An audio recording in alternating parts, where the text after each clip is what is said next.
Bonjour tout le monde, bienvenue pour cette deuxième semaine des Ateliers de la Pensée qui donc tous les jours à 11 h vous propose dans le cadre d'un partenariat entre le Festival d'Avignon, Mediapart et la Revue du Crieur de penser le monde d'après-demain en faisant l'hypothèse que le présent n'est pas toujours réjouissant, que le lendemain est souvent inquiétant et qu'il peut donc être utile ou pertinent de se projeter au-delà de ces temporalités ensablées vers un après-demain qui bien sûr peut se réfléchir en termes de dystopie, mais aussi d'utopie, et dans lequel on peut imaginer le pire, mais aussi le meilleur.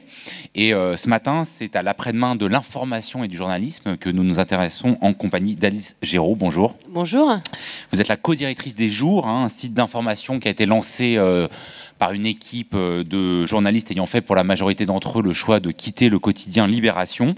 C'est dans les Jours qu'a été publiée la série qui a donné lieu au livre du journaliste David Thompson, Les Revenants, sur les djihadistes français engagés en Syrie, en Irak et revenus en France, qui vient d'obtenir le prix Albert Londres, je le signale.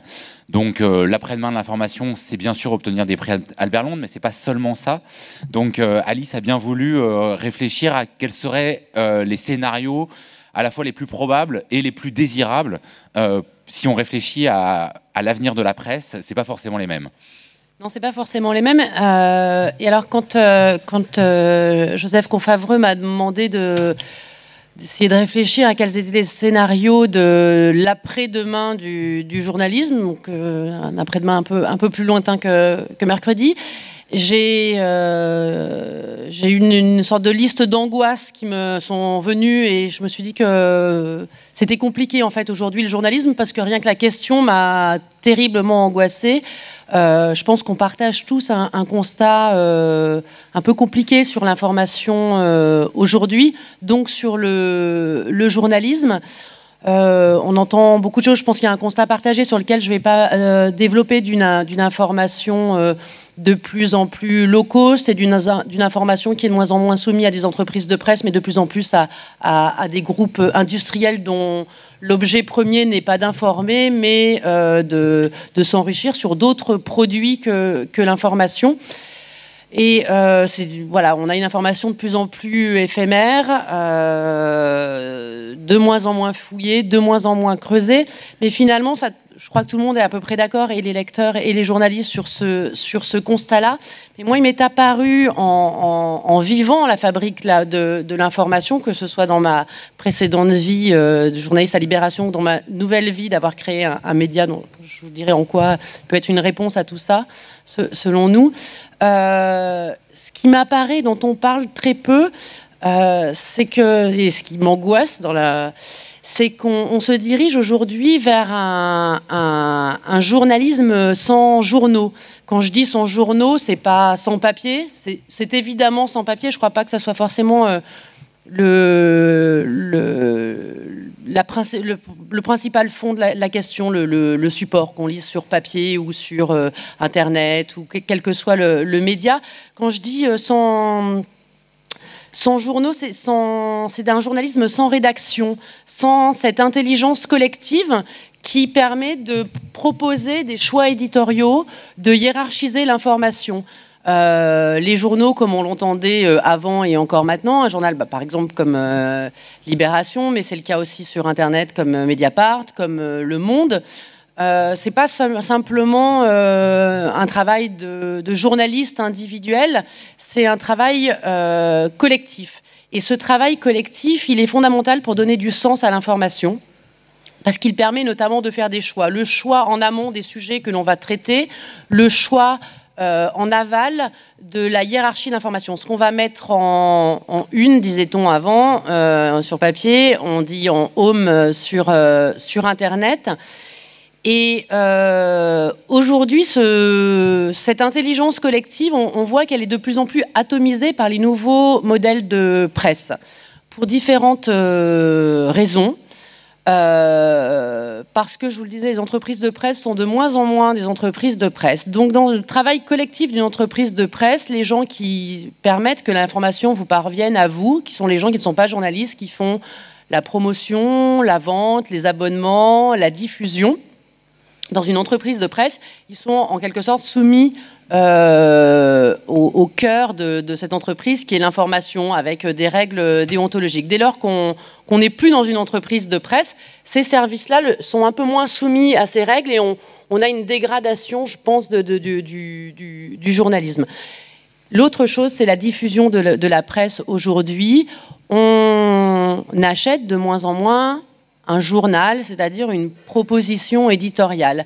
L'information vous parvient par différents canaux qui ne constituent plus une proposition, et donc les choix dont je parlais. Aujourd'hui, les journaux, les articles sont lus, on les retrouve via les réseaux sociaux, on va vous les partager sur Twitter, sur Facebook. Et puis, aujourd'hui, des grandes plateformes comme Apple, comme Facebook, se proposent comme diffuseurs de presse. Ils vont choisir des articles qu'ils vont mettre en avant et qui vont distribuer, diffuser à leurs clients. Alors comme ça, on peut se dire que c'est un service intéressant, mais je pense que pour l'avenir du journalisme, pour la pensée journalistique, c'est très compliqué, parce qu'on arrive à une sorte de... Comme dans l'immobilier, ça n'a pas donné que des choses très belles, on arrive à une forme de vente à la découpe de la pensée, et notamment de la pensée journalistique, comme je l'expliquais au départ, et avant tout quelque chose de collectif. Les articles sont pas forcément lisibles indépendamment les uns des autres, ils font sens portés ensemble dans une proposition qui est celle d'un journal, par exemple. Et aujourd'hui, il faut s'inquiéter de qui choisit l'information que vous allez recevoir. Et dans ce système, ce ne sont pas des rédactions, mais ce sont même très peu des humains, en fait, en réalité. Ce sont des algorithmes, et qui vont, les articles qui vont vous arriver, qui vont vous être proposés, vont correspondre à votre zone, très certainement à votre zone de confort, en fait, à ce qui vous intéresse déjà, et vous allez obtenir une information qui sera une sorte d'information de réassurance, de tranquillité. Or, le journalisme, c'est justement l'espace d'inconfort, d'intranquillité. Il est là pour vous déranger, pour vous faire découvrir des mondes que vous ne connaissez pas. Et voilà. Et pour moi, c'est ce qui me paraît le plus angoissant dans le journalisme de demain et d'après-demain. C'est les propositions qui vont vous être faites. Peut-être des articles qui sont très bien, où vous va y avoir une information, mais qui ne sera pas mise en perspective, et qui sera sur des sujets certainement que vous connaissez déjà, selon le principe que choisissent les algorithmes de vouloir vous réassurer dans vos certitudes, dans vos zones de confort, dans les zones que vous connaissez déjà. Et donc face à ça, que peut-on faire, nous, journalistes, entre autres, je pense, créer des propositions, avoir des propositions éditoriales, et recréer sur les espaces de demain, que sont par exemple Internet, de recréer des propositions éditoriales, et avoir l'audace d'innover éditorialement. Voilà. On a des supports qui sont extraordinaires, puisqu'on pourrait presque tout faire sur Internet. On a une page blanche formidable, on a des outils technologiques qui sont incroyables. Jusqu'ici, ils sont essentiellement mis au service d'une uniformisation de l'information, ce que vous pouvez voir en surfant d'un site d'actualité à l'autre, c'est-à-dire ce qu'on appelle dans notre jargon un bâtonnage de dépêche, mais c'est-à-dire qu'on va avoir une information copiée-collée avec simplement quelques titres qui changent, des photos copiées-collées par des fils d'agence. C'est-à-dire, tout le monde vient à la même source, une info relativement low cost qui sera de desk, c'est-à-dire faite depuis un bureau, et une disparition des genres nobles du journalisme, que sont par exemple l'enquête, dont Mediapart s'est fait une spécialité, ou le reportage, qui est, nous, au jour, davantage notre matière.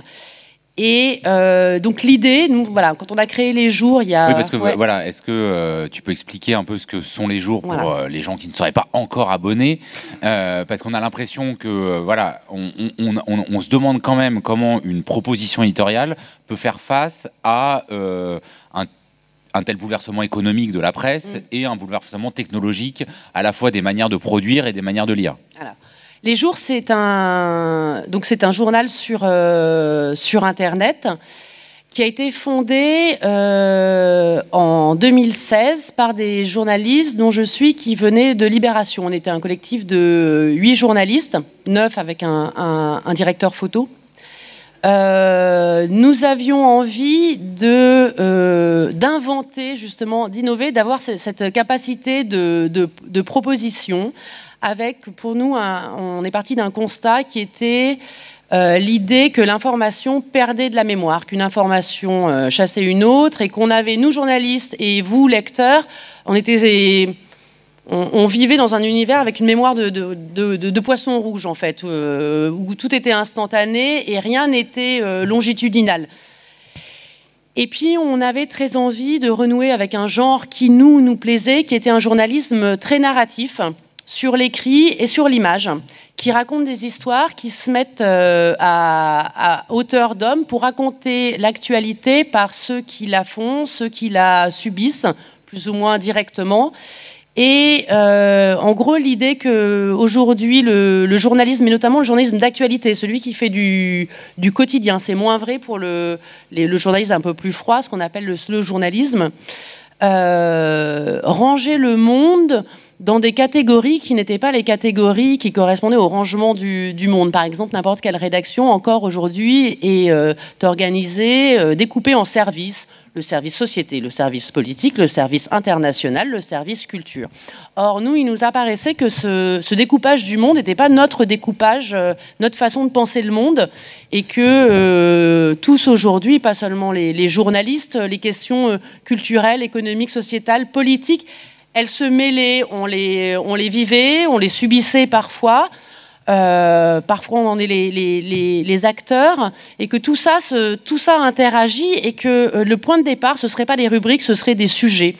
Et l'autre point de départ, c'était que, alors ça venait d'une frustration de journaliste, qui est aujourd'hui, on est dans un monde de surcommunication. Et nous, journalistes, on avait l'impression de vivre dans l'esclavage des communicants, et de devoir parler de tel sujet à tel moment, de se faire imposer des storytelling dont le but n'était pas l'information mais la communication. Et on a essayé de réfléchir un peu à comment faire pour sortir de ce truc-là, sortir de ce qu'on appelle les agendas, sortir de telle personne parle à tel moment, comment se fait-ce que tous les journaux parlent de la même chose au même moment, alors que en gros, que le monde et l'actualité sont si vastes. Et on s'est dit, peut-être que une des propositions, c'est de recréer, notre propre storytelling. Et on a essayé de réfléchir à ça. Et comme le journalisme, ce que les Américains appellent la narrative non-fiction, était un journalisme qui nous intéressait beaucoup dans ce qui l'ouvrait, ce qui l'aérait le monde de l'information. Et on a décidé de créer du journalisme en série. Voilà. Et parce que la série, c'est un code culturel qui nous parlait, un peu comme la série télévisuelle.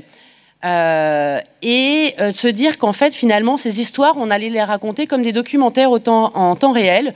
Et chaque sujet, on le raconte au long, mais en temps réel, avec des épisodes, des personnages qu'on va suivre et qu'on ne va pas lâcher, même lorsque il y a un reflux médiatique sur un sujet, que les caméras et les micros se sont retirés.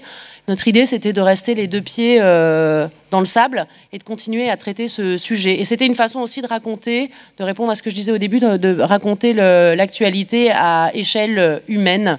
Voilà, donc les jours, c'est du journalisme très narratif, en série, qui prend beaucoup de soin à la façon dont le texte peut servir l'actualité, dont la photographie et l'image peuvent servir l'actualité. Et alors, est-ce que tu peux prendre des exemples assez concrets de qu'est-ce qu'on trouve à partir du moment où on essaye ce type de journalisme? Parce que c'est vrai que le journalisme a toujours comme tâche de débusquer ce qui est dissimulé, à éviter les censures ou les autocensures qui existent toujours. Mais là, on a aujourd'hui l'impression que le journalisme a comme défi pour après-demain deux choses qui n'existaient pas autant auparavant, même si ça existait. Ce que tu décris du tout communicationnel, où on doit finalement non pas simplement trouver des choses nouvelles, mais se repérer dans un mur, dans du bruit de l'information ou de la communication. Et puis aussi ce qui est le terme à la mode depuis janvier de cette année, c'est-à-dire les fake news. C'est-à-dire, qu'est-ce que peut faire un journalisme qui réfléchit à comment être utile dans un univers où même la notion de vérité ou d'évidence devient discutée dans la sphère publique? Qu'est-ce que, du coup, le fait de faire ça par épisode en longueur amène? Alors, ce que ça amène, il y a quelque chose qui tient du capitaine de navire, c'est en gros de tenir son cap et de ne pas se laisser perturber justement par soit effectivement des carcans de communication. Ce on entend souvent dans le journalisme politique, vous avez peut-être souvent entendu ce mot ces dernières années, qui sont les séquences. Voilà, on est dans la séquence présidentialisme, on est dans la séquence, je sais pas quoi, enfin bon bref, on a des séquences imposées qui sont des temps où on devrait parler de tel sujet. Lorsqu'on se fixe de suivre un personnage, un groupe de personnages, tout au long, on est, nous, forcés de garder notre propre cap ou le cap de notre personnage, c'est-à-dire de notre sujet. Et c'est pas l'air du temps, en gros, les séquences qui vont nous perturber. Alors peut-être qu'on va s'éloigner de notre propre cap, et tant mieux, parce que nos personnages vont partir dans d'autres directions. Et tant mieux, si on savait à l'avance ce qu'on écrivait, ce serait... le journalisme n'aurait plus aucun intérêt. C'est un peu pareil que sur les fake news, c'est-à-dire que... on ne va pas se laisser perturber par ces vents contraires, tourbillonnants. Les fake news fonctionnent beaucoup au buzz. C'est pas tant finalement la post-vérité, mais la façon dont elle est tourbillonnante dans le paysage médiatique, présente, etc. Et je pense que c'est la même idée, l'idée de garder son cap, son sujet. Et nous, nos sujets, c'est des choses très, très concrètes. Je vais peut-être en dire quelques mots, parce que j'imagine que beaucoup de gens ne connaissent pas notre site, mais ce sont des gens qui sont dans la réalité. Donc, on est presque fatalement, enfin, naturellement protégé de l'absence de réalité. Par l'idée d'être les deux pieds dans le terrain. Je vais prendre, tout à l'heure tu as parlé du reportage de David Thompson sur ce qu'on a appelé, nous, notre série qui s'appelait les Revenants. Ce sont sur ces jeunes Français partis en Syrie, Français et Françaises, et revenus en France. Alors là, on est dans un univers où la vérité est parfois particulière, parce qu'on est sur un journalisme de récit où les gens racontent leur expérience. Donc on est effectivement soumis à une forme de, peut-être parfois de non-vérité, mais qui est aussi intéressante. Et là, les personnages que suivait David Thompson, il les a rencontrés... déjà, il les a rencontrés, je précise, parce que la plupart du journalisme sur le djihadisme, il est fait à partir de sources secondaires, que sont, par exemple, les procès verbaux de dossiers judiciaires. Alors, les procès, on est un peu plus près de la matière brute humaine, mais de renseignements, de services de renseignement, justement, de services de police, de services judiciaires. Or, on est déjà un petit peu loin de la réalité. David Thompson a fait le choix très radical de ne parler qu'avec ce qu'il appelle effectivement des sources primaires, c'est-à-dire les djihadistes. Alors, c'est une matière un peu complexe à travailler, mais ce sont des gens qu'il a suivis sur le long. Et c'est là que la série a un intérêt. C'est-à-dire qu'on ne va pas aller recueillir un témoignage à un moment, le publier, et puis s'en désintéresser. Ça donne une obligation et aux journalistes et à la personne qui va témoigner, sachant qu'elle va revenir en fait dans cette histoire, de ne pas lâcher des paroles en l'air, puisqu'elles vont retomber, être suivies, et ce que va dire par exemple tel ou tel djihadiste à un moment, on va lui redemander des comptes 1 mois plus tard, 2 mois plus tard. Voilà, les personnes ne disparaissent pas. Elles ne sont plus simplement des objets médiatiques qui apparaissent à un moment sur l'espace médiatique, mais on continue à les voir. Alors, parfois, pour nous, journalistes, c'est compliqué, parce qu'on s'est aperçu qu'on a un rapport très compliqué à nos sources après, parce qu'on publie, puis on va revoir les gens après, et que c'est pas toujours simple, en fait. Et pour continuer là-dessus, notamment sur cette question des fake news, on a eu l'impression que, j'imagine, si vous êtes ici, c'est que vous êtes quand même intéressé comme lecteur de journaux, donc vous avez vu tous apparaître toutes et tous apparaître cette tendance au fact-checking, au décodeur, à tout ce journalisme qui vérifie ce qui est fait et dont on se dit, bah oui, ça c'est vraiment une fonction première du journalisme. Et en même temps, on a aussi l'impression qu'avec, par exemple, l'élection de Trump, on a vu la limite d'un journalisme qui se contenterait de vérifier les faits. Est-ce que l'avenir du journalisme, il reste principalement dans ce cœur-là, ou est-ce que justement il est confronté à des nouvelles formes d'organisation de l'espace public et de désorganisation de l'espace public du fait en partie des réseaux sociaux, qui fait que c'est bien beau de faire ces vérifications, mais vraiment ça suffit pas? Alors non, ça suffit pas. Et alors j'irais même un peu plus loin. Le fact-checking, et donc la vérification, c'est pour moi presque plus un symptôme en fait pas seulement de l'état de la société et de cette ère de la post-vérité, mais qui est un symptôme de journalisme. C'est un pansement, le fact-checking, sur une forme de réparation des plaies aujourd'hui du journalisme. Ça en dit très très long, le fait qu'on ait besoin de revérifier une information, alors que c'est à la base le cœur de notre métier. Le fact-checking ne devrait pas exister en fait en réalité. Donc je trouve que c'est un symptôme assez inquiétant, mais c'est bien qu'il y ait des services dans les journaux qui en fassent, parce que effectivement il y a les plaies sont très infectées de ce côté-là. Après j'ai oublié le. Non, c'était parce qu'effectivement, on a vu une inflation de ces vérifications de faits, dont on se demandait si ça disait des choses, au fond, du monde social, politique, économique, ou d'abord du monde de la presse. Mais ça dit des choses, je pense des deux. Ce que je disais, c'est aussi un symptomatique d'un état de la presse.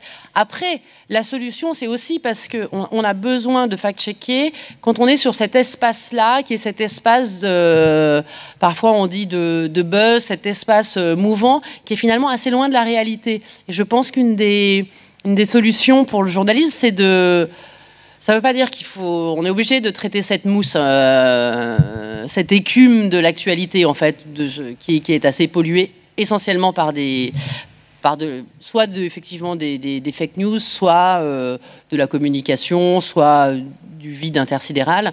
Mais je pense que la solution, enfin nous en tout cas notre proposition, c'est de quitter cette écume et de revenir un peu sur le sable, quoi, en eau profonde.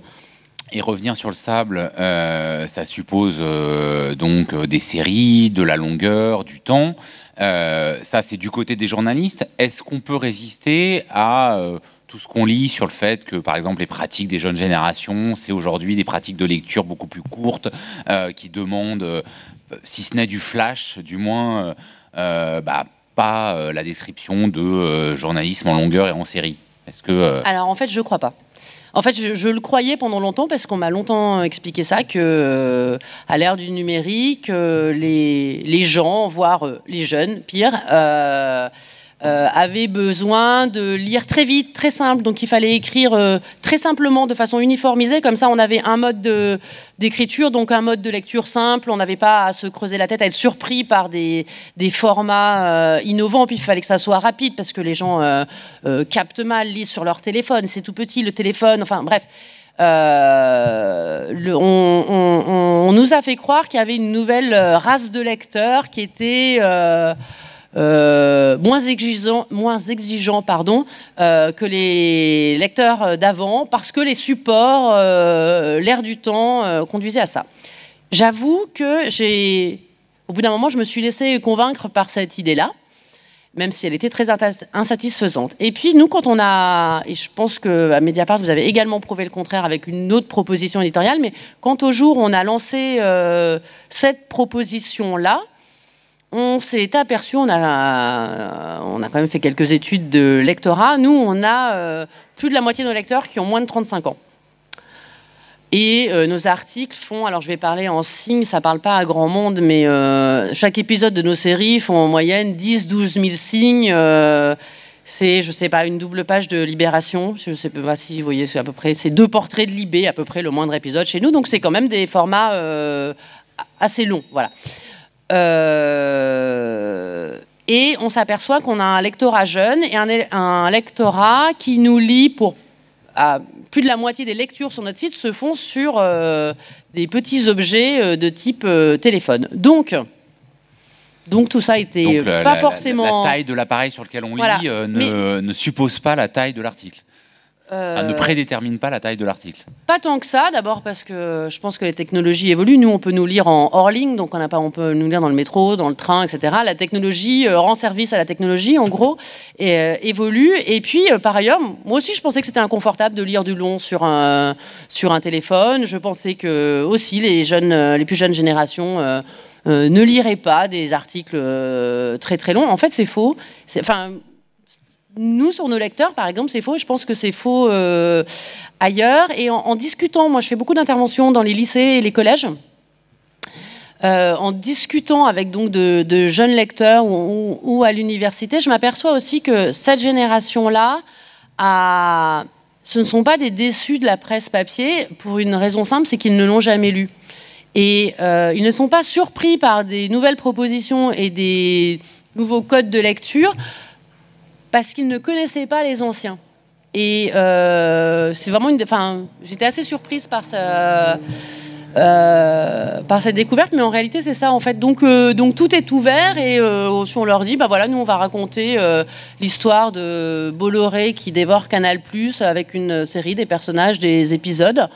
Eux trouvent ça assez normal puisqu'ils n'avaient pas de référent de journalisme par rapport à ça. Mais je pense vraiment, dans cette idée de journalisme après-demain, l'idée de réinventer l'écriture.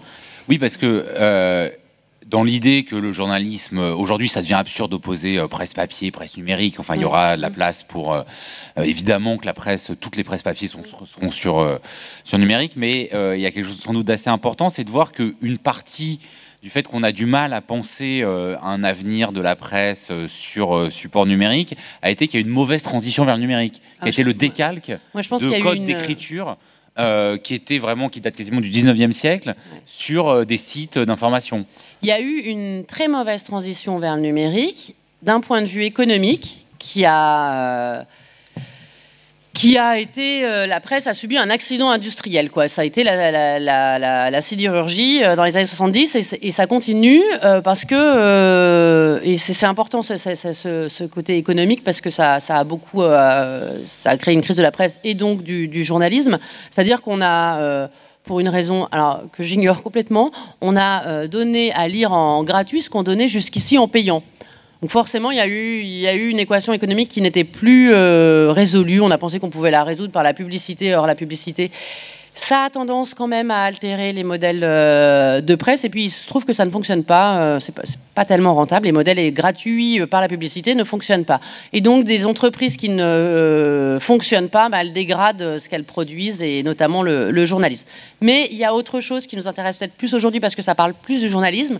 C'est que quand on est passé sur le numérique, ce que je disais tout à l'heure, c'est qu'il y a un champ des possibles incroyable en fait dans l'écriture. On a une page non seulement blanche, mais qu'on peut malaxer, où on peut mettre des compléments d'information en termes d'archivage. C'est quand même formidable, Internet. Et on s'est contenté on a fait beaucoup d'innovations technologiques, mais pas du tout de la pensée on n'a pas du tout repensé l'écriture, à part pour ce que je disais tout à l'heure, pour la simplifier. Et donc, on a transposé une écriture qui était faite pour le papier directement sur Internet. Or, ça n'avait pas vraiment de sens. Ça avait déjà plus beaucoup de sens sur le papier depuis un petit moment. En gros, aujourd'hui, la façon dont on décrire un article, la conception d'un article, que ce soit en journalisme français ou anglo-saxon, elle a été inventée au 19e siècle pour des quotidiens ou des bi-quotidiens, enfin des quotidiens qui avaient plusieurs parutions, souvent 2 à 3 par jour, qu'on jetait, sans que ce soit péjoratif, mais c'était d'une écriture jetable, c'est-à-dire qu'effectivement on jetait les quotidiens et puis on en rachetait un ou on en rachetait un autre, et donc il fallait que l'écriture de presse, elle a été pensée pour ça. Elle a été pensée pour à chaque fois on remet tous les éléments dans le nouvel article. Donc en début d'article on met ce qu'on appelle le message essentiel, le contexte, et donc on réécrit un petit peu la même chose avec l'élément nouveau, puis on jette et puis on remet une couche comme ça, voilà. Et alors déjà, on s'est mis petit à petit à de moins en moins jeter les journaux et puis à faire des périodiques plus longs, de la presse, des hebdomadaires. Donc déjà, ça commençait à avoir un petit peu moins de sens. Mais quand on est passé sur Internet, ça n'avait plus aucun sens et on a continué. Il y a eu une absence totale de pensée, de repenser de l'écriture journalistique. On a continué à écrire de cette façon-là. Or, ça n'a aucun sens parce que sur Internet, on ne jette pas. C'est même au contraire l'univers, ce que je disais tout à l'heure, du surarchivage. Et c'est formidable. En fait, c'est formidable de surarchiver comme ça l'information. Ça veut dire qu'on peut lier les choses, les contextualiser d'une façon incroyable. C'est au lieu de nous effacer la mémoire, ça nous en crée une extraordinaire sur l'information. Enfin, sur le contextualiser dans le temps et dans l'espace les faits, c'est un outil incroyable pour les journalistes et c'est pas un champ d'investigation du journalisme qui a été beaucoup creusé. Il y a 2 ans, il y a eu un article formidable dans le New York Times d'Alexis Lloyd là-dessus, qui disait voilà, sur la fin de l'article, on devrait repenser les lectures de façon beaucoup plus longitudinale. Et c'est un peu ce qu'on a essayé de faire avec la série. C'est une réponse, je pense qu'il en existe des tas de réponses. Nous, c'est une réponse qui nous plaisait en termes de journalisme narratif. Mais voilà, et donc effectivement sur Internet il y a plein de choses à penser sur la façon de réécrire et de plus avoir des articles qui se chevauchent et voilà, on peut avoir des arborescences beaucoup plus intéressantes. Et nous par exemple nos séries elles peuvent se lire, on peut lire un épisode ou on peut lire de façon très longue. On a beaucoup de lecteurs qui nous lisent comme ils regardent des séries télé, c'est-à-dire en binge reading au lieu de binge watching, qui lisent tous les épisodes, quand bien même ça devient un petit peu décalé de l'actualité. Alors toujours sur cette manière d'articuler les développements technologiques et les évolutions technologiques avec des pratiques d'écriture qui sont des pratiques éditoriales, est-ce que... je pense que quand nous, on a commencé à faire du journalisme, on pouvait se contenter d'écrire. Oui. Est-ce que maintenant, alors que le multimédia, qui est déjà un terme vieilli, hein, il y a plein d'autres termes, mais prend une place considérable, est-ce qu'on peut faire encore ne savoir qu'écrire, même si on n'écrit pas comme au 19e siècle? Ou est-ce qu'il faut maîtriser non seulement la photographie, mais les tableaux animés, les cartographies évolutives, ou est-ce que ça peut encore être des métiers différents? Je pense qu'il faut à minima s'y intéresser en tout cas, mais de la même façon que dans la très vieille presse, on ne pouvait pas être journaliste, à mon avis, sans s'intéresser au travail des typographes, de l'imprimerie, toute la notion d'entreprise de presse, même si les métiers ont changé, si on ne prend pas la peine de les comprendre, de regarder comment les gens à côté de nous travaillent pour fabriquer cette information, finalement, nous, journalistes, on n'est qu'un maillon de cette chaîne-là, ça n'avait pas de sens. Alors aujourd'hui, effectivement, les métiers ont changé, donc on n'a plus de personnes qui font des marbres dans la salle d'à côté, mais on a effectivement... Alors on a d'autres formes de journalisme, par exemple... Un des avenirs du journalisme, c'est le journalisme de data, c'est-à-dire qui est susceptible de traiter des masses de données. Voilà. Tout le monde n'est pas... je pense que tous les journalistes ne sont pas interchangeables. Et que au McDonald's, on parle d'employés polyvalents. Moi, je pense que ce n'est pas une bonne idée dans le journalisme. En revanche, il nous faut des journalistes qui réfléchissent par exemple à ce que c'est que de diffuser, de produire et de diffuser de l'image sur Internet, que ce soit de l'image animée ou de l'image arrêtée, de la photo. Il faut des journalistes qui creusent effectivement la question de comment je traite des données de masse, des flux de données, parce que c'est aussi une partie de la réalité du monde d'aujourd'hui, c'est la question du traitement des données.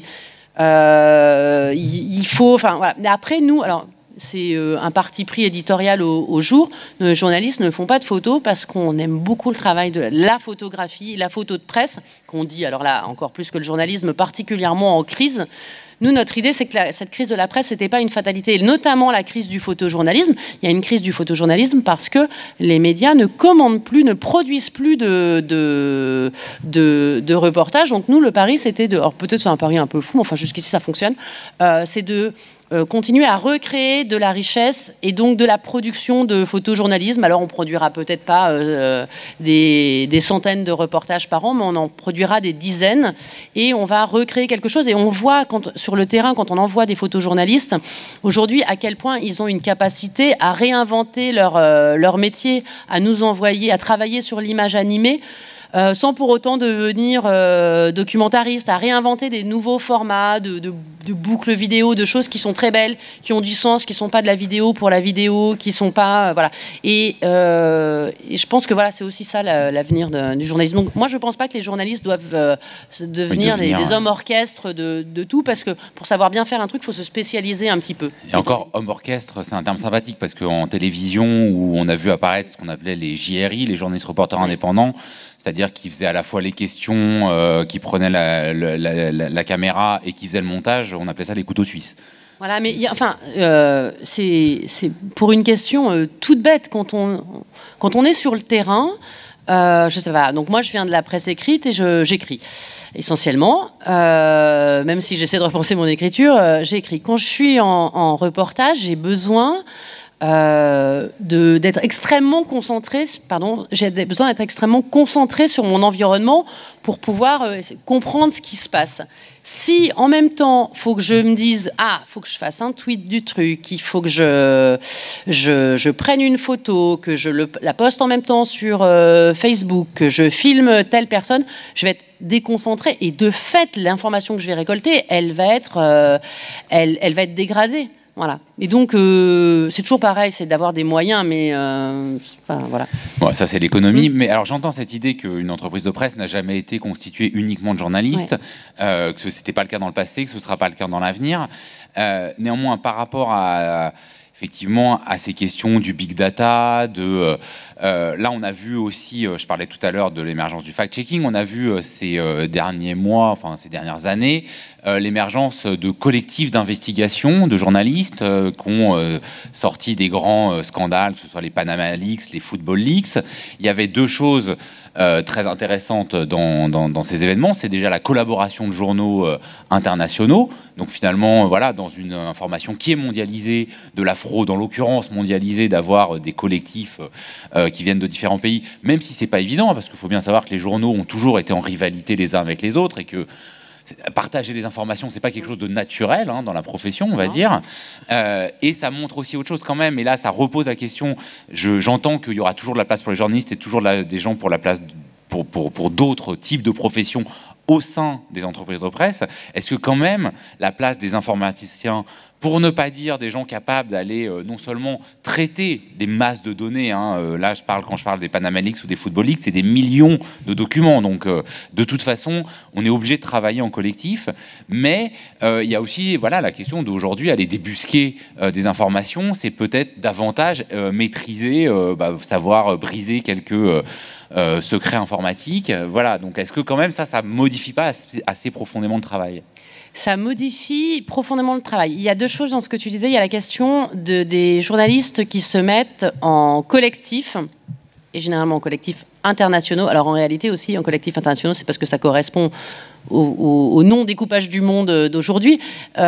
Aussi parce que sur la question de la concurrence, les médias fonctionnent économiquement nationalement, pour la plupart, et donc dès lors qu'ils travaillent avec des journaux d'autres pays, la question de la concurrence ne se pose plus, on est plus sur une émulation. Donc il y a aussi ça qui joue, on a compris. C'est un peu aussi un petit truc et astuce de journalistes, comment travailler collectivement en dépassant la question de la concurrence.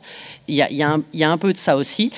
Mais je pense que la question le besoin aujourd'hui de reproduire du collectif, j'en reviens vraiment au début de mon propos, c'est qu'il y a vraiment un besoin de reproduire des rédactions. Alors là, c'est des rédactions éphémères qui se construisent sur un sujet, comme les Panama Papers, les Football Leaks, des sujets comme ça. Mais je crois vraiment qu'il y a un besoin d'intelligence collective dans le journalisme, de confronter des points de vue, de confronter des façons de faire, des façons de travailler, les journalismes étaient assez nationaux, donc en fait se sont assez peu confrontés les uns aux autres, et je crois en tout cas les journalistes français aujourd'hui sont quand même très contents de se confronter beaucoup plus au journalisme anglo-saxon, qui est très différent et qui a quand même quelques longueurs d'avance sur pas mal de choses,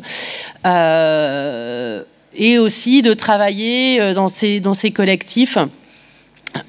C'est aussi il y a aussi une question de solidarité, d'entraide. Il y a quand même pas mal de pays où les questions de liberté de la presse, de censure, de limitation du travail des journalistes, ces collectifs, c'est aussi une façon de pouvoir dépasser ça et de pouvoir être une force de résistance à toute forme de censure, qu'elle vienne des pouvoirs politiques ou économiques. Et ça rejoint cette idée, voilà, que ensemble, généralement, on est plus intelligent intellectuellement et on est plus intelligent techniquement sur des techniques de journalisme, et notamment sur la question du traitement de données de masse.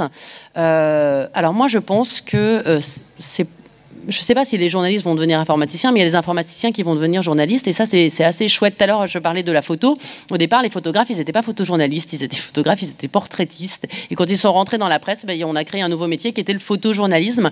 Et je pense que c'est exactement la même chose pour des informaticiens, des développeurs. On va avoir des informaticiens journalistes. Il est certain que moi, je ne deviendrai pas journaliste informaticienne parce que je n'en ai pas les compétences. Et c'est bien, plutôt que je fasse une très mauvaise informaticienne, il vaut mieux que des très bons informaticiens deviennent des bons journalistes. En plus, je pense que c'est plus facile de devenir journaliste qu'informaticien. Une dernière question sur... on voit bien comment s'articulent les évolutions technologiques, les choix éditoriaux et les choix économiques, et que tout ça est entremêlé. On voit... alors c'est peut-être les journaux qui aiment se faire peur eux-mêmes, à intervalles réguliers, c'est un peu un marronnier, l'idée qu'aujourd'hui on va avoir des formes de robots qui vont pouvoir écrire les articles des journalistes à la place des journalistes. Est-ce que c'est complètement absurde? On a vu quand même certains métiers disparaître sous le feu d'évolution technologique. Alors, on a vu, je ne sais pas si je pense au même métier que moi. Moi, j'ai vu, à regret sur la transition numérique, des métiers disparaître quand on est passé sur Internet, qui étaient, par exemple, les métiers d'éditeur de texte. Alors, il se trouve que je viens d'un journal Libération où le métier d'éditeur était fondamental. Voilà. C'est les gens qui relisent, qui titrent, qui vérifie l'information. Et quand on est passé sur Internet, mais d'ailleurs, je peux prendre l'exemple de Libération parce que j'y étais, et donc quand on a commencé à produire l'information sur Internet, on n'a pas pensé à recréer un service édition qui était pourtant le service très très fort à Libé, qui est très important, et les éditeurs photos. Voilà. Par exemple, c'est deux métiers qui ont disparu sur Internet. On ne sait pas, ils n'ont pas passé la transition numérique pour des questions, je pense, budgétaires, et aussi parce qu'il n'y avait pas de rédaction en chef, de collectif très fort pour décider de choses. Alors nous, par exemple, au jour, c'était les premières embauches qu'on a faites, c'était des éditeurs de texte et un directeur photo, parce que on avait envie de... Alors, c'est des métiers qu'on réinvente sur Internet d'une certaine façon, notamment, par exemple, les éditeurs de texte, ils réfléchissent beaucoup chez nous à comment on donne de la plus-value d'information. Jusqu'ici, la plus-value d'information sur Internet, c'était de faire des liens hypertextes. Donc, on dit un truc, puis on clique dessus, puis ça nous renvoie vers un autre article. On ne sait plus ce qu'on lisait avant. C'est assez désagréable. Ça peut être des cheminements intéressants. On peut faire des belles balades comme ça, de lien en lien. Mais globalement, on perd un peu le fil de sa pensée. Nous, la réflexion qu'on a eue en édition, c'est-à-dire réfléchir l'édition sur un nouveau support, c'est comment on fait pour apporter de l'information complémentaires, des façons soit d'approfondir, soit de s'échapper, mais joliment, d'un sujet sans perdre le fil, sans quitter sa page. Donc, je ne vais pas le mimer, mais bon, il y a des petits enrichissements textes, des portraits de personnes qui viennent sur la page, mais c'est des réflexions comme ça. Après, je ne sais plus ce que j'ai tendance à perdre le fil de... Non, mais je demandais si quel métier pouvait disparaître, et si l'idée qu'on voit régulièrement que les robots allaient pouvoir nous faire les comptes rendus de match, voir au-delà. Voilà, c'était juste les journaux qui aimaient se faire peur, ou si ça pouvait être une vraie possibilité. Les journaux aiment se faire peur, ils ont pourtant, la réalité, de quoi avoir peur. De quoi avoir peur. Oui, il y a une forme de robotisation sur l'écriture. Je saurais pas dire. J'ai tendance à penser que non, on ne peut pas remplacer l'écriture, mais je pense que j'ai une vision déformée parce que j'y suis trop attachée. Mais c'est peut-être possible en fait, ou je veux pas le voir. En revanche, il y a une robotisation qui est déjà à l'œuvre dans le choix, dans ce qu'on va vous proposer comme chose à lire. Ce que je disais tout à l'heure, c'est-à-dire vont venir vers vous d'abord des propositions éditoriales totalement découpées, jusqu'à presque son unité première qui est la phrase. Hein. Le tweet, c'est la phrase. Et il y a beaucoup de gens qui ne s'informent que par même en suivant des sites de presse, en ne suivant que les tweets, c'est-à-dire que les titres des articles. On s'aperçoit, si vous lisez le système des commentaires, Le Monde a fait une étude assez intéressante sur leurs commentaires, qu'une grande partie des gens qui commentent, par exemple, sur Internet, n'ont lu que le titre, soit parce qu'ils n'étaient pas abonnés, que l'article n'était pas en accès libre, soit parce que simplement ils avaient la flemme de lire, et qu'il y a un monde de titres qui flottent comme ça et qui dessinent une information qui n'est pas forcément, qui est même rarement la photographie exacte de ce qui est globalement du propos global.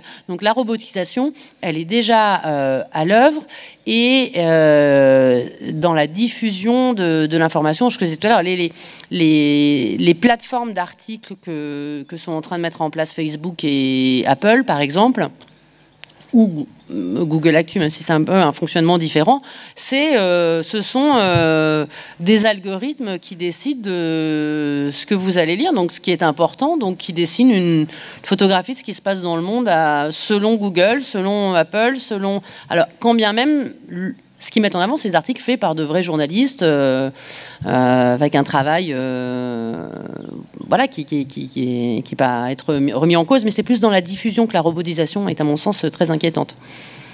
Depuis qu'on a commencé la semaine dernière cette série du Festival d'Avignon de Mediapart et de la Revue du Crieur sur Penser le monde après-demain, on tourne autour de l'idée assez logique que ce soit pour la médecine ou l'avenir du continent africain, ce qui se passera après-demain se décide aujourd'hui dans ce qui se passe dans les écoles ou dans les universités.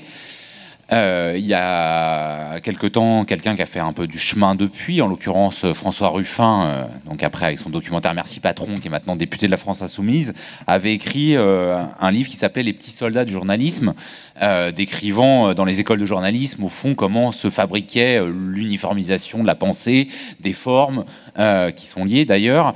Est-ce que ça a évolué depuis, ou est-ce que là, il reste un point noir? Il y a un point noir. Il y a un point noir, il y a une grosse tache, je ne sais pas comment on peut l'appeler, mais moi, je suis très angoissée quand je parle avec des étudiants en journalisme de ce qu'on leur apprend, souvent.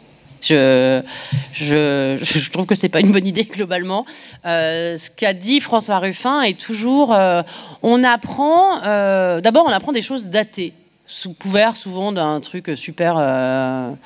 extrêmement moderniste. En fait, on apprend des choses datées, comme par exemple la façon d'écrire des articles comme au 19e siècle, en pensant que vraiment c'est l'avenir du journalisme. Je trouve ça complètement dingue que les écoles de journalisme qui doivent être des lieux où on repense pas seulement la technique, où on repense la façon de raconter des histoires. Les Américains appellent les articles des stories. Je trouve qu'on devrait s'en inspirer un peu. Le journalisme, c'est aussi raconter des histoires et raconter le monde.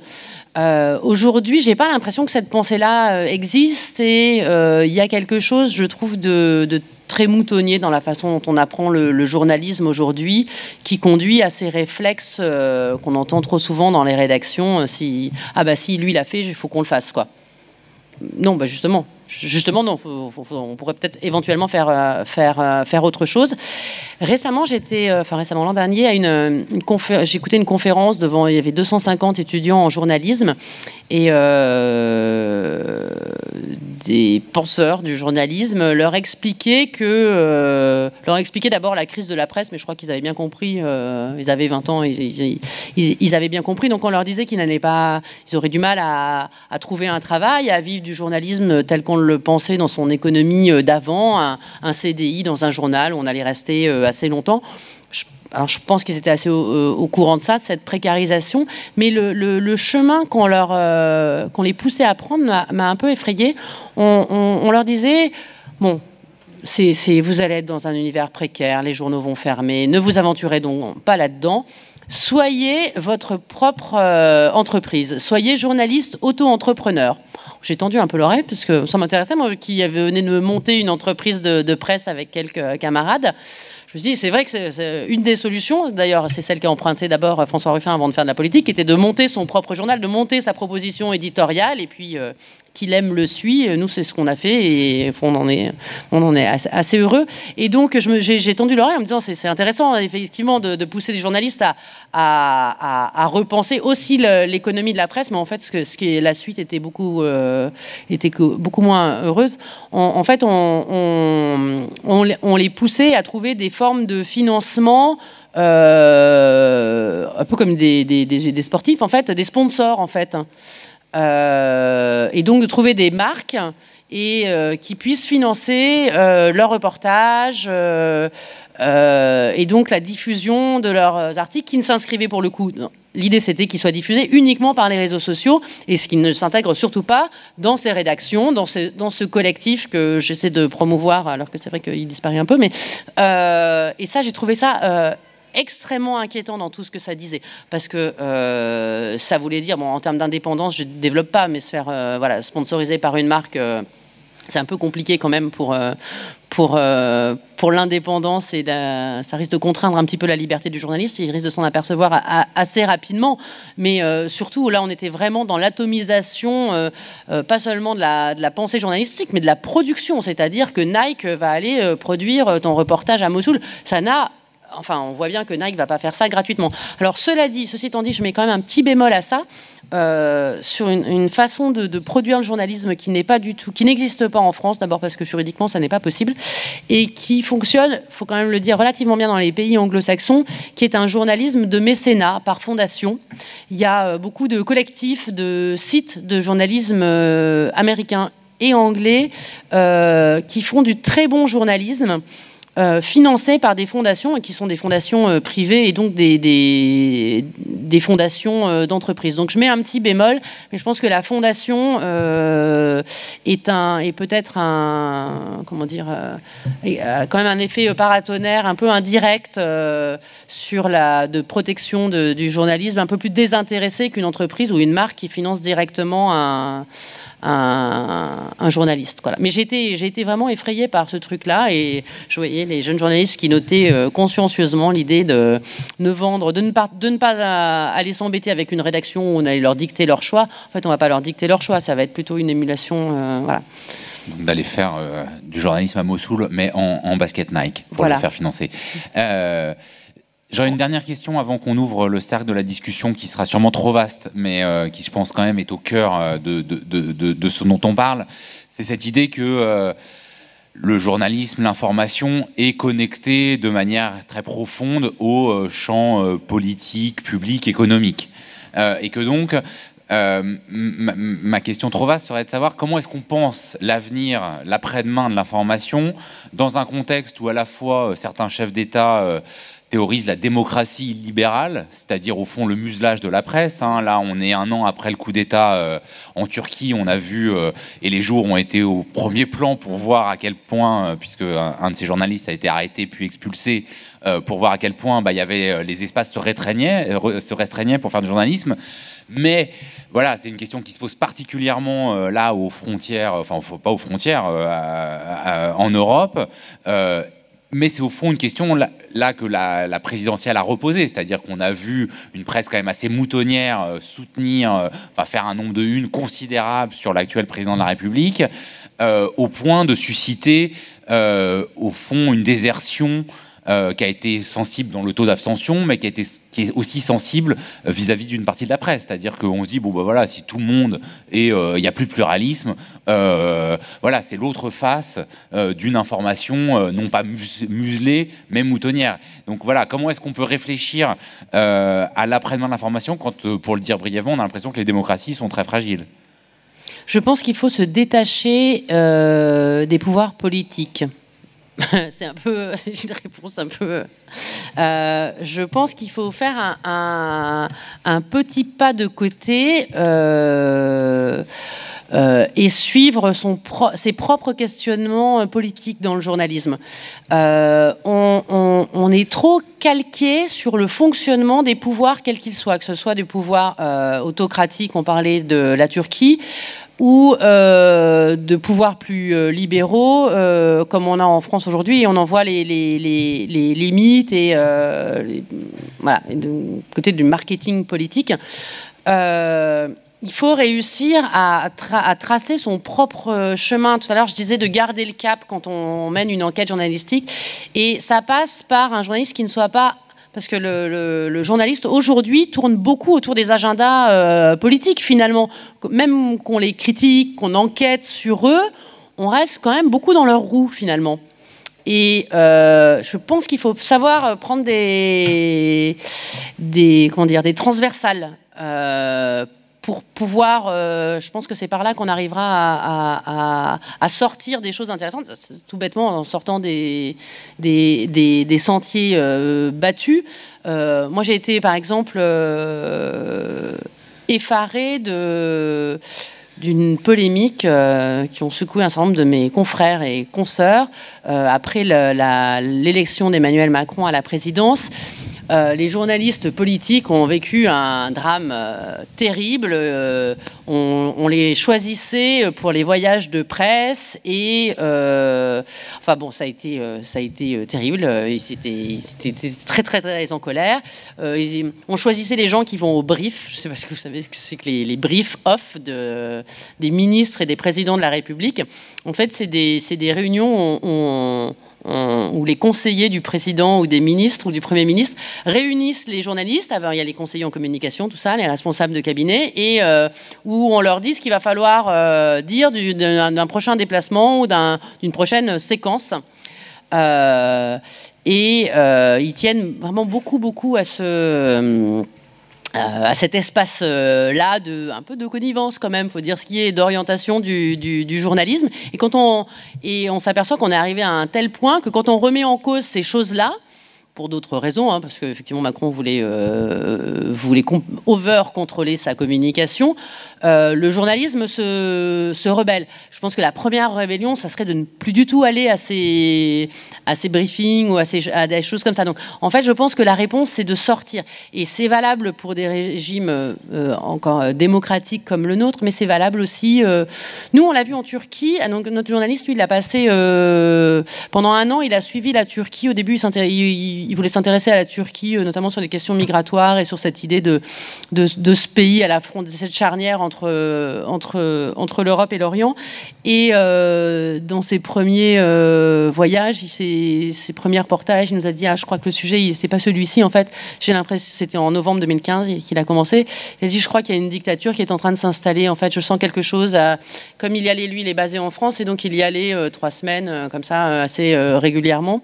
Il revenait un mois et puis a passé 3 semaines et il voyait d'où l'intérêt de la série et de choisir des personnages qu'on suit sur le long et des thèmes il disait à chaque fois que je reviens, on a grimpé ou plutôt descendu d'une marche et donc cette série s'est appelée La Bascule, on l'a raconté, voilà.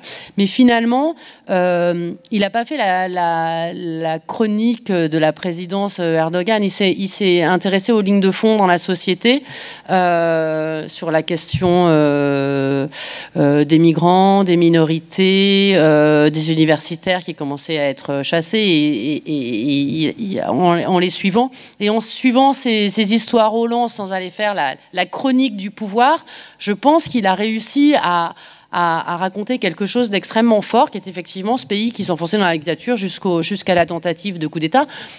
Et bon, finalement, il a été arrêté et expulsé. Il a essayé de revenir et puis il a été expulsé. Donc, on a considéré que la porte était claquée. Donc, il a dû arrêter dans la douleur ce travail. Mais je pense vraiment qu'une des solutions à ça, c'est de ne pas être dans la roue du pouvoir et d'essayer de... Parce que finalement, même en contre-enquêtant sur le pouvoir, on reste dans cet univers-là, qui est un univers très clos, où évoluent des journalistes, des conseillers, des communicants.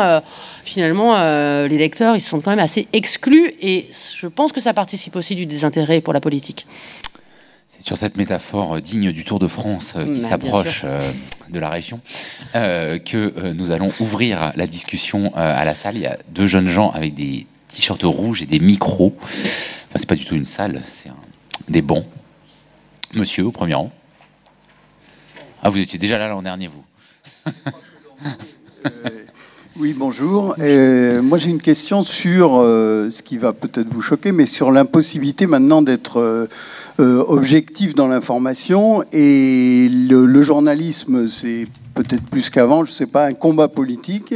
Il y a des pays où c'est muselé, mais il y a surtout pas mal de pays où, disons, la presse, la télé a servi véritablement de moyens de combat pour renverser des gouvernements. Moi, je connais un peu l'Amérique latine. En Amérique latine, c'était très évident, en Argentine, au Brésil et ailleurs. Bon, en France, tout le monde a relevé que la presse avait porté Macron. Bon, maintenant, les journalistes sont un peu énervés parce qu'ils n'ont pas accès, donc peut-être qu'ils vont un peu être plus critiques. Mais on a vraiment l'impression qu'il faut choisir son camp et que, en France en particulier, il faut qu'il y ait des journaux de combat politique, évidemment contre un système Macron qui fait que reproduire au-delà des brouillons de Sarkozy et de Hollande. Mais il y en a évidemment de moins en moins. Alors on est obligé de saluer Mediapart parce que c'est un peu le refuge pour toute une, disons, une population qui est en révolte contre ce système et ses politiques. Mais bon, même si ça peut choquer, Mediapart, on sent bien que, en tout cas pendant la campagne, même si c'était pas vraiment dit, en gros, il y avait une tendance plutôt du côté de Hamon et de sauver le dernier socialiste qui pouvait en faire quelque chose. Et avec les écolos, alors bon, il y a eu des difficultés parce que Mélenchon ne voulait pas, au moins à titre personnel, être interviewé par Mediapart. Donc on ne peut pas reprocher ça à Mediapart. Mais enfin, grâce au club, donc qui est plus ouvert quelque part, bon, les gens de la France insoumise arrivent à faire passer des choses, mais ce qui passe en une du club, enfin encore hier, c'était le pauvre Oli Pietz qui est vraiment à la ramasse européiste et complètement misérable. Donc bon, il y a des luttes, mais je veux dire que bon, Mediapart a choisi son camp, plutôt gauche classique et pas trop gênante. Mais bon, la France insoumise va peut-être reprendre la Marseillaise, on ne sait pas. Mais je veux dire, est-ce que vous vous rendez compte que la seule chance, c'est qu'il y ait des presses de combat? Alors ça ne va pas dans le sens et ce que fait très bien Mediapart, c'est les enquêtes contre la corruption. Ça, c'est bien. Finalement, ça aboutit jamais vraiment au niveau judiciaire. Mais quand même, des fois. Oui, Cahuzac. Oui, bon, c'est vrai. Pardon. Non, mais non, un peu d'exactitude. Oui. Donc, bah, mais voilà, il reste le combat politique clairement énoncé. Alors, ça ne veut pas dire faire de la propagande, mais que ça soit clair.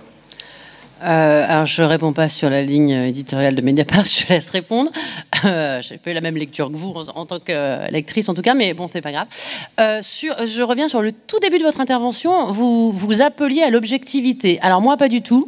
Ah bon, d'accord, j'ai cru comprendre ça. Alors je voulais vous dire que non, justement, je pense que cette espèce de chimère fait partie des éléments qui tuent le journalisme. On a souvent, enfin, je pense que c'est pas propre au jour. Je pense que, enfin, c'est une formule qui est partagée par un certain nombre de journalistes qui nous semble que nous défendons, nous au jour, mais je pense qu'il y en a d'autres, un journalisme engagé mais non partisan. Et le mot engagé est extrêmement important et l'expression non partisane également. Et ça rejoint aussi ce que je disais tout à l'heure. Nous, il faut qu'on réinvente des façons de penser le monde et de proposer d'autres cadres. Et le cadre, nous, notre cadre de pensée, même si ce sont des objets d'étude évidemment intéressants, notre cadre de pensée n'est pas celui d'une écurie ou d'un parti. Et ça, c'est une condition extrêmement importante de notre liberté. Ça ne veut pas dire que des journalistes ne sont pas eux-mêmes engagés. Enfin, en France, normalement, les journalistes ne sont pas engagés dans des partis, mais enfin, moi, ça ne me choque pas que quelqu'un revendique quelque chose. L'important est de dire d'où l'on parle quand on est effectivement dans un engagement partisan. Pour le journaliste, il est important de dire d'où l'on parle. C'est une question règle des conflits d'intérêts, en fait. Voilà. Mais je pense que la formule pour ça, c'est l'engagement. Et l'engagement, il est protéiforme, il est multiple. Même ne serait-ce que l'engagement politique d'un journal et d'un journaliste, il est sur plein de combats. Il est d'abord dans le choix des sujets que l'on traite. Voilà. Et je pense que nous, par exemple, au jour, on n'a pas d'édito, d'éditorialistes ni d'édito, donc voilà, d'éditorialistes qui produisent des éditos. On n'a pas ça. On se dit que l'ensemble de nos séries qu'on appelle des obsessions, parce que je l'ai pas dit, mais voilà, notre idée c'était de faire du journalisme totalement obsessionnel sur des sujets, et l'ensemble de nos obsessions, elles dessinaient un propos éditorial et qu'on voyait où sont nos engagements par le choix des sujets. J'en ai cité quelques-uns. On est très engagé sur la question de l'inégalité sociale, de l'éducation, mais c'est nos sujets qui le racontent. On s'inquiète de la concentration des médias. Je parlais des sujets sur Bolloré. On s'inquiète qu'une infime partie de la jeunesse française ait décidé d'anéantir le pays dans lequel ils aient grandi. C'est pour ça qu'on s'est intéressé à ces djihadistes français. Voilà. Et tous ces sujets de préoccupation, ils dessinent un propos éditorial, mais ils dessinent un engagement dans la société. Ce qu'on dénonce, c'est ce qu'on aimerait bien... On a les problèmes qu'on aimerait bien voir résolus, certainement, ou qui nous préoccupent. Voilà. Et la ligne éditoriale de Mediapart, je pense que c'est plus adéquat d'en discuter autour d'un jus ou d'un café après ce débat, parce que bon, voilà, moi je me souviens juste, on parlera de 2017 si vous voulez. Après, en 2012, tout le monde disait que Mediapart roulait pour François Hollande. Il me semble que les 5 années derrière ont montré que Mediapart n'avait pas été un soutien inconditionnel et aveugle de la politique menée par François Hollande. Il y avait monsieur au centre.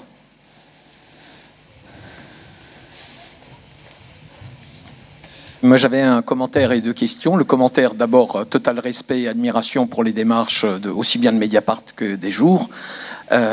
Mais j'ai l'impression, parfois, que ça fait un peu village gaulois par rapport à la résistance à l'Empire. Et là, c'est plus l'Empire romain, mais celui des GAFA. Alors, la question sur la production de l'information, vous l'avez posée au début. Est-ce que le principal concurrent aujourd'hui du journaliste et de sa manière de travailler, c'est pas le communicant, et comment réhabiliter, redonner du pouvoir aux journalistes face au communicant qui, lui, a le pouvoir économique de toutes les marques et de toutes les entreprises derrière lui. Vous citiez en passant Vice News, qui fait effectivement des enquêtes sponsorisées par Nike ou d'autres. Et ensuite, la question sur la diffusion, la distribution. Admettons qu'on arrive à réhabiliter et à redonner le pouvoir qu'il devrait avoir aux journalistes si son contenu n'est pas diffusé ou distribué. Et là aussi, aujourd'hui, les modes de distribution, ils sont entre les mains de 3 ou 4 grands groupes mondiaux, et même plus, et là se pose même plus la question de la langue et du français, puisque a priori, si on parle de Mediapart ou des Jours, on est d'abord sur un média, on va dire, d'expression française. La première partie de votre question, c'était sur la communication. Alors, effectivement, moi j'ai l'impression, en tant que journaliste, je réponds de façon très individuelle et d'expérience, et j'ai travaillé sur des sujets, moi, qui n'étaient pas les plus exposés à la communication. J'ai longtemps été correspondante à Lyon de Libération, donc je travaillais sur tous les sujets. Plus on s'éloigne des centres de pouvoir, moins normalement il y a de communicants, mais maintenant le moindre truc est soumis à une forme de communication. Et après, à Libération, je travaillais sur les banlieues, la diversité, les questions liées à la laïcité. Donc on n'est pas sur les secteurs les plus exposés à la communication, qui sont le journalisme économique et politique. Alors aujourd'hui, comme je m'occupe de la rédaction en chef des Jours, on est un peu plus exposé. Ça fait réellement partie des choses qui nous ont motivés à créer notre propre média et à repenser les formes narratives. Ce que je disais tout à l'heure, qu'est-ce qu'on fait ? Une des solutions, un des problèmes de la communication, là où ils sont extrêmement forts, c'est d'imposer ce dont on parle et à quel moment. Et c'est vraiment le fil invisible qui est, à mon avis, parce qu'il est invisible et qu'on ne se rend pas compte finalement, on pense que c'est le sujet du jour, donc tout le monde va parler de ça, etc., qu'il est particulièrement dangereux. Et donc c'est ce que je disais, je me répète un petit peu, mais c'était l'idée, enfin une proposition parmi une autre, c'était puisqu'il nous impose un storytelling, imposons-nous notre propre storytelling qui va à la fois nous permettre de garder le cap, mais aussi de creuser nos sillons à nous et de se protéger des chemins qu'on veut nous faire prendre. L'autre chose, c'est ce que je disais aussi, c'est si on veut pas des communicants, cessons d'être dans leur roue, quoi. Cessons d'être dans les endroits où ils règnent en maître. Et par exemple, en politique, cessons de suivre le moindre déplacement de tel ministre qui visite une usine pour parler d'un projet de loi qui d'ailleurs ne verra peut-être jamais le jour, mais qui aura occupé les médias pendant quelques semaines, voire quelques mois. Et traitons les choses sur la longueur. Je pense que dans le journalisme, et notamment le journalisme de l'actualité, une des questions fondamentales, c'est comment on maîtrise le temps. Puisque nous, notre travail, c'est de raconter la chronique du temps présent, c'est de raconter le temps présent. C'est pas seulement, souvent on dit le journalisme, c'est la chronique du réel. Il y a beaucoup d'autres gens qui explorent le réel en recherche, en sociologie. Nous, notre spécificité de journaliste d'actualité, c'est de raconter l'instant présent, parce qu'on pense que l'instant présent, c'est une bonne façon de raconter l'époque. Simplement, la maîtrise du temps, on l'a plus, notamment à cause des communicants et de ces fameux agendas qui nous imposent de quand et comment travailler. Et vraiment, l'idée, c'est d'être maître de soi-même. Après, vous disiez une autre chose qu'il y avait sur est-ce qu'on n'est pas des petits résistants sur des îlots isolés? Si, mais on peut être nombreux à faire ça. Et je pense que c'est une des solutions. Après, tout à l'heure, on parlait du virage raté sur le numérique de la presse, et notamment le petit dérapage qui a conduit à un accident industriel. Là-dedans, on peut repenser les formats pour garder la main sur ce qu'on veut faire. Et nous, on s'aperçoit que ça fonctionne, en fait. Parce que je perdais le fil de ma pensée, pardonnez-moi, sur la question du ratage de virage dans la transition numérique, il y a eu aussi, moi je l'ai ressenti très fortement, alors c'est vraiment de l'ordre du ressenti, mais la presse papier avait pas mal de lecteurs, mais n'avait pas depuis très longtemps un lectorat de masse. Quand on est passé sur Internet en gratuit, soudain, on a eu des chiffres avec... je vais me tromper dans le nombre de zéros. Des chiffres à millions, en fait, de lecteurs.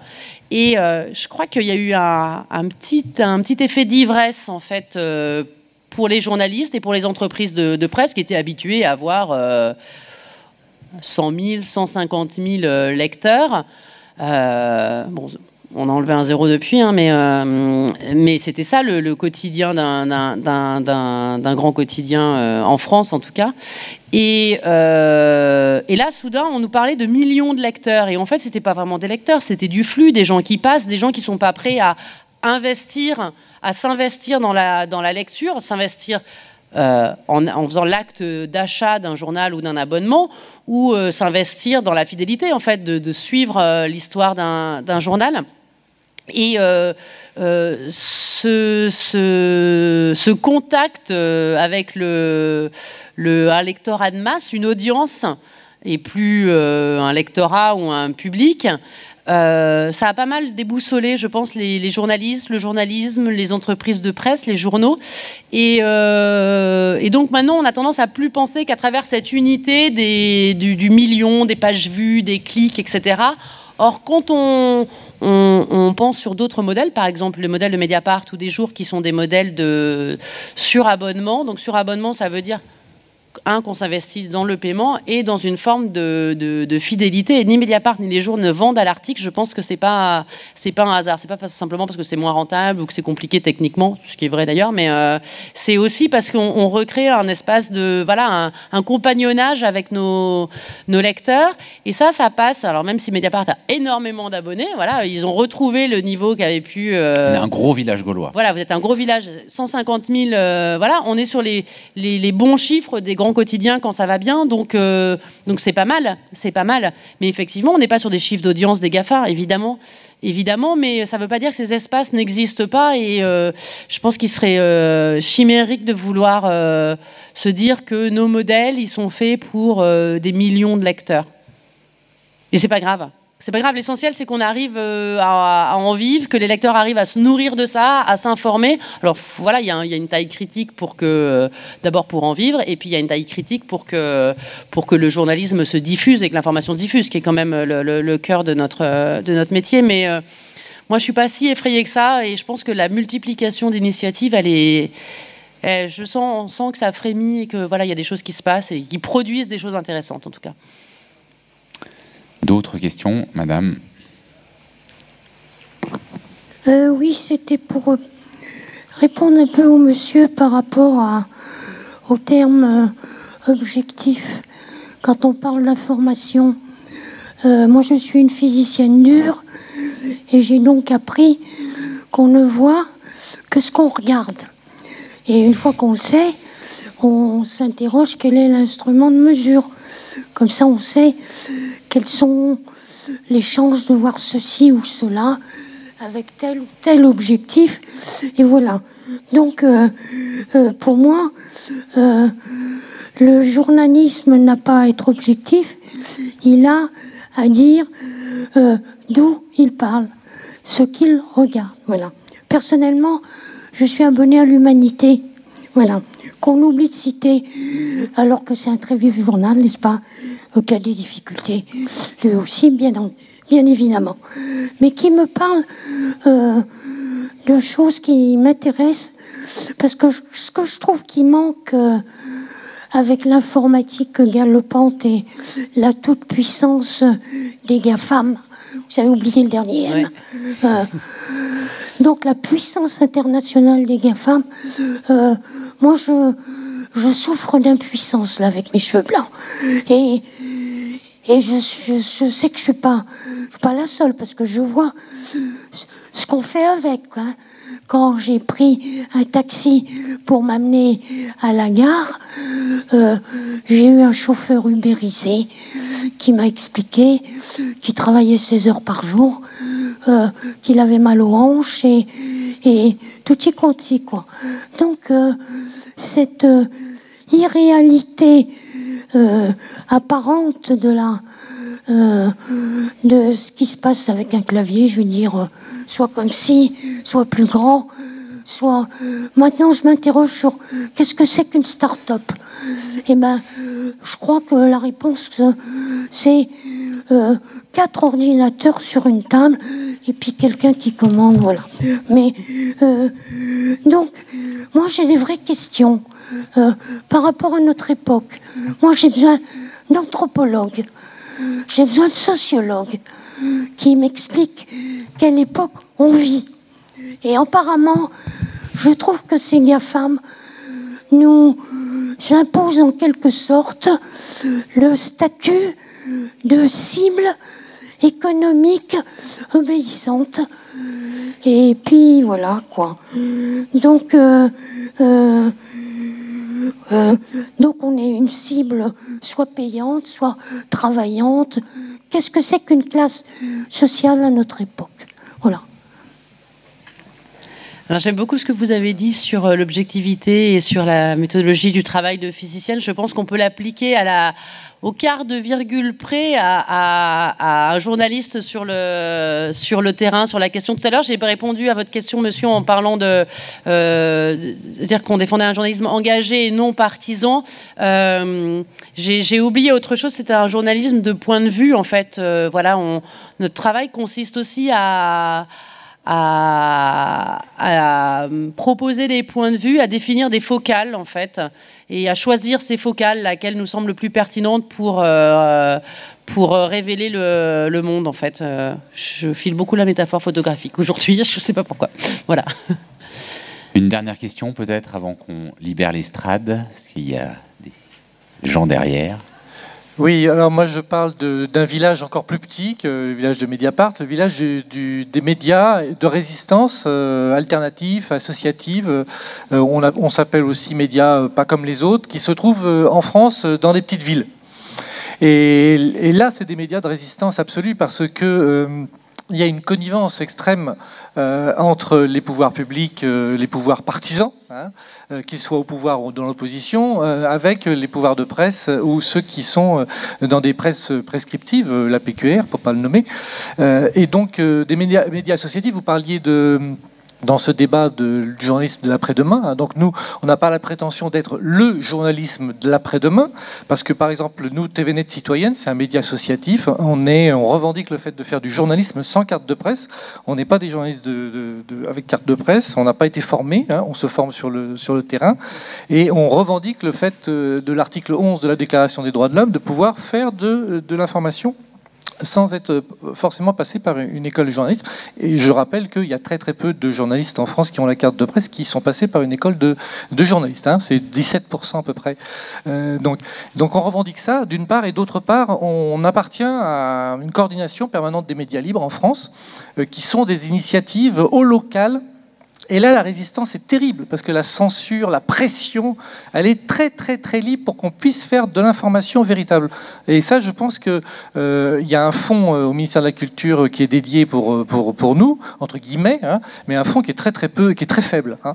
Et donc là, il se passe sur des territoires, mais je pense par exemple aussi à Grenoble, là on est sur Chambéry-Aix-les-Bains, hein, mais je pense à Grenoble, à Grenoble, qui est une ville qui est plus grande, avec une histoire culturelle et de résistance importante, où le pouvoir politique municipal, hein, fait, c'est le moins qu'on puisse dire, des misères, hein, que ce soit à la place Grenette ou au Postillon, qui sont des médias libres. Bon, voilà. Donc moi, je pense que c'est pas la voie, mais c'est une voie qui est en train de se construire depuis 20 ans, et de plus en plus, que ce soit dans des médias papier, des médias numériques ou de la vidéo. Nous, on fait beaucoup de reportages. Et la deuxième chose, c'est que, bon, c'est un truc un peu classique, Madame parlait d'anthropologie, etc. Moi, je pense qu'effectivement, il y a une très grande pauvreté des sciences sociales, qui fait que, par exemple, on peut dire journaliste. Moi, quand j'entends journaliste, quand j'entends paysan, ça, j'entends rien. On dit rien. Voilà. Et pour donner... donc, il faut caractériser. Et je le relis au Fact News. Nous, on a une rubrique qui s'appelle la Dauphinade. On a un grand journal de PQR qui s'appelle le Dauphiné libéré, où il y a des journalistes encartés qui ont dû être formés, etc. Et qui produisent des Fact News, hein, qui produisent des fausses informations. Voilà. Donc nous, on se bat pour que ces paroles en plus citoyennes des quartiers ou des paroles populaires ou des événements ou des initiatives qui n'apparaissent pas, qui ne surgissent pas dans la presse, puissent s'exprimer au local avec une très petite diffusion, hein, mais qui est très importante pour nous, hein, qui est la diffusion du local, et qui nous suffit largement. On n'a absolument pas envie d'avoir une diffusion nationale, hein, mais la prétention, c'est que ces initiatives citoyennes, ces paroles citoyennes qu'on n'entend pas dans la PQR ou même à France 3 Alpes ou en France Bleu, hein, parce que ça ne passe pas, hein, et puissent exister. Et là, il me semble qu'il y a un terreau qui est très important. Je laisse Alice Zéro répondre, mais moi je précise, voilà, pour que dans le cas de Mediapart, je pense qu'on est en partie conscient de ça, alors sans doute pas assez, et sur le fait que non, mais je pense que c'est important de signaler, parce qu'effectivement, on pense souvent, et même moi, quand j'intitule un débat l'après-demain de l'information, voilà, on traite l'information nationale, et que à la fois ce que vous dites sur qu'au fond les relations compliquée, voire violente, entre les journalistes et le pouvoir, elle se pose aussi bien à l'échelon municipal qu'à l'échelon national, et que je pense que ça peut être le rôle de médias nationaux de se faire l'écho d'enquêtes comme ça. Il se trouve que Mediapart a travaillé avec un journal local de Marseille qui a été attaqué par la municipalité. Il se trouve que on travaille avec Mediacité à Toulouse. Enfin voilà, que je pense que c'est pas du tout incompatible, parce qu'il y a des ressources, justement. Rue 89, à un moment, faisait ça dans les villes, Libération aussi. Enfin voilà, il me semble que vous avez raison sur la nécessité d'articuler des échelles de terrain assez différentes.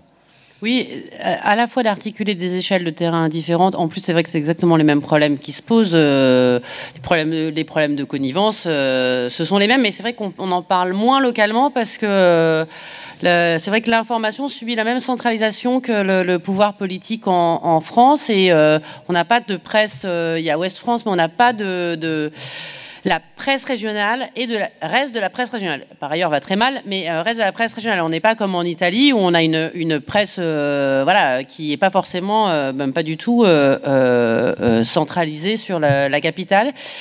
Et c'est ennuyeux parce que ça veut dire qu'il y a une partie de l'information qui ne remonte jamais, dont on considère qu'elle est... Enfin, moi, ça me préoccupe beaucoup, comme j'ai longtemps travaillé en dehors de Paris, on considère qu'elle n'est valable que localement.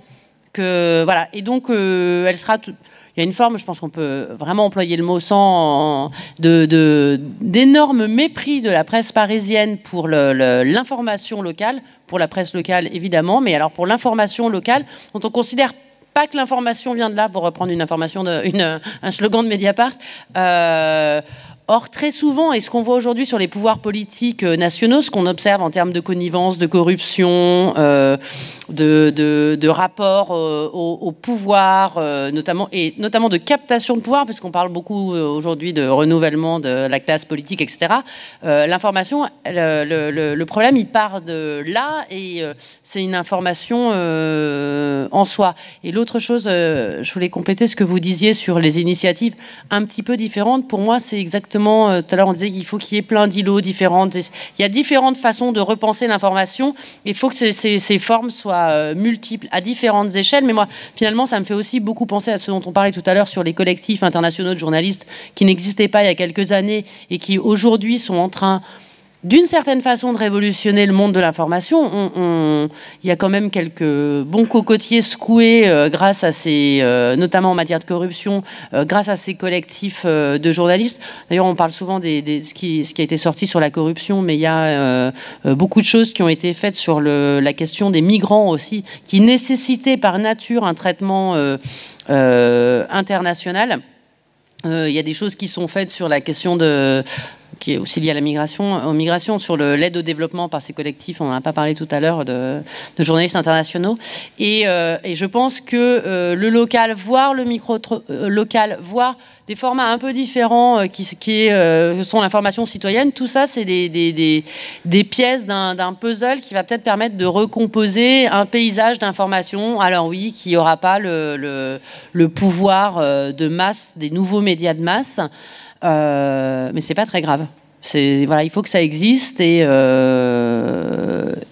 ça déstabilise quand même. Hein, on arrive quand même avec des petites initiatives, d'abord parfois comme elles deviennent grosses comme Mediapart, à déstabiliser un petit peu, à intranquilliser l'univers. Donc ça va. On finit donc sur une note optimiste. Merci beaucoup, Alice Géraud. Merci à vous d'être venue. Je précise deux choses. Que demain, on se retrouve pour une discussion à 11h sur l'après-demain du travail, un moment où cette question est aussi débattue à l'Assemblée nationale, mais sans doute pas dans les mêmes termes, avec la sociologue Dominique Méda. Et que de toute façon, l'après-midi de l'information, c'est une information payante, puisque l'information a un coût et un prix, que donc si vous voulez vraiment que je vous vende une revue du Crieur, je m'en chargerai. Merci. Merci.